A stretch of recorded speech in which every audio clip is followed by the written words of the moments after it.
Hello everyone, म चाहिँ ready भइसकेँ पोखरा जानको लागि। अनि मेरो चाहिँ अहिले 11:32 भयो। 12:30मा चाहिँ मेरो फ्लाइट छ। अनि मामुहरूको चाहिँ 12:40मा छ, किनभने मामुहरू चाहिँ त्यो भैरवादेखि एउटा मात्रै प्लेन लाग्छ मेबी, है। खै आई डोन्ट नो, थाहा भएन।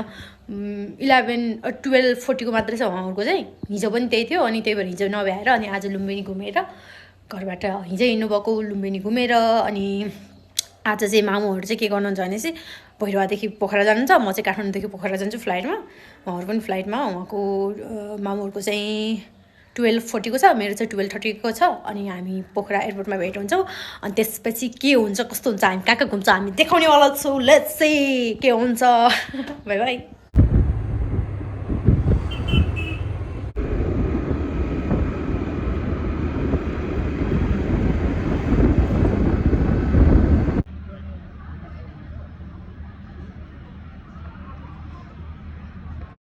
एयरपोर्टमा त लास्ट भेट छ, 20 मिनट डिले हुने भनेको छ।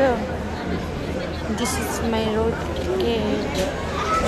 कति टाइम लाग्ने थाहा छैन, लास्टै बोर्ड भयो। टिकटक बनाएर टाइम पास गर्नुहुन्थ्यो, नेटवर्कले कामै गरेको छैन, के गरौँ, गाह्रो छ भन्नु। नेटवर्कले त काम गर्यो एटलिस्ट।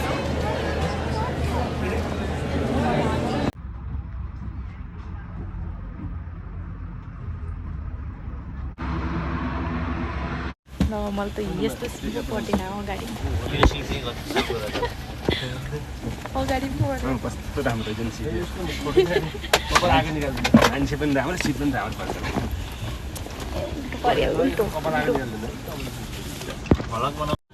अगाडि चाहिँ 1को डी परेको थियो, मेरो सिट नै 1को डी रहेछ। अगाडि त्यो फ्रन्ट टपमा बस्नु पर्ने। अनि मलाई यस्तो अक्वर्ड लाग्यो के गएको यहाँ बजार खाली त धन्न साडी अर्डर थ्याङ्क यू त्यति यस्तो छु त्यो जाने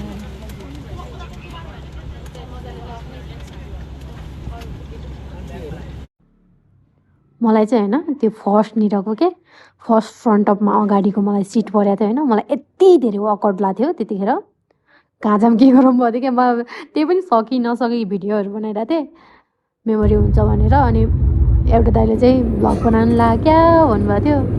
अनि त्यही पनि त्यसलाई एडजस्ट गरेर धन्न पछाडिको सिट लास्टको सिट खाली रहेछ, त्यसमा चाहिँ प्याक गर्ने रहेछ। अनि त्यसमा चाहिँ मलाई आएर बस्न भन्नुभयो। म ह्याप्पिली गएर बसेँ, यो भ्यूहरू हेरेँ, एक्लै बोलिराखेको थिएँ। त्यतिखेर रमाइलो भएको थियो त्यो पोखराको ट्रिप। तर यो अहिलेको चाहिँ होइन, यो अलिक धेरै पुरानो भइसक्यो यो भिडियो। तर अहिले चाहिँ भिडियो बनाएर मैले पोस्ट गर्न लाग्यो। यो लाइक मेरो लागि मेमोरी हो क्या सबै कुराहरू।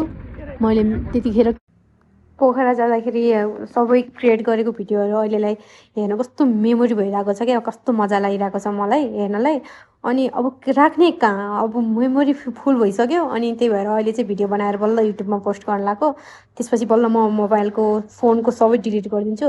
अनि यहाँ दाइहरूले चाहिँ तिम्रो भ्लगमा खै हामी पनि आउँछौँ भनेर देखिन्छ भन्नुभयो। अनि मैले पनि हस् भनेर उहाँहरू यो गण्डकी परदेशमा स्वागत छ समथिङ के भन्नु भएको थियो। मैले चाहिँ ओरिजिनल साउन्ड राखेन यसमा। So thank you for watching. अनि के भन्नु अरू त, मैले यसपछि चाहिँ मेरो मामुहरूलाई वेट गर्छु, वेट गरेको मैले राखेको छैन। अनि त्यसपछि मामुहरूलाई भेटिसकेपछि मामुहरूसँग ट्याक्सीमा होटलसम्म गयौँ। अनि फ्रेस भयौँ। अनि त्यसपछि लेक साइड गएको छौँ। त्यो लेक साइड गएको भिडियो सायद म अर्कोमा राख्छु, नभए यहीमै जोड्न पनि सक्छु। त्यही नै हो। एकदमै धेरै रमाइलो भएको थियो। मलाई चाहिँ एकदमै ह्याप्पी भएको थियो कि म त्यतिखेर एकदमै ह्याप्पी भएको थियो भनौँ न, किनभने फ्यामिलीसँग लङ टाइम पछि भेट भइरहेको थियो। सो द्याट मोमेन्ट त्यतिखेर भिडियो बनाएँ। अहिले हेर्न कस्तो मजा लागिरहेको छ, कति खुसी लागिरहेको छ। त्यतिखेर के पनि लागेको थिएन यस्तो भिडियोहरू क्लिप बनाउँदाखेरि। अनि मैले त्यो युट्युबमा राख्छु भनेर सोचे पनि थिएन। So thank you for watching.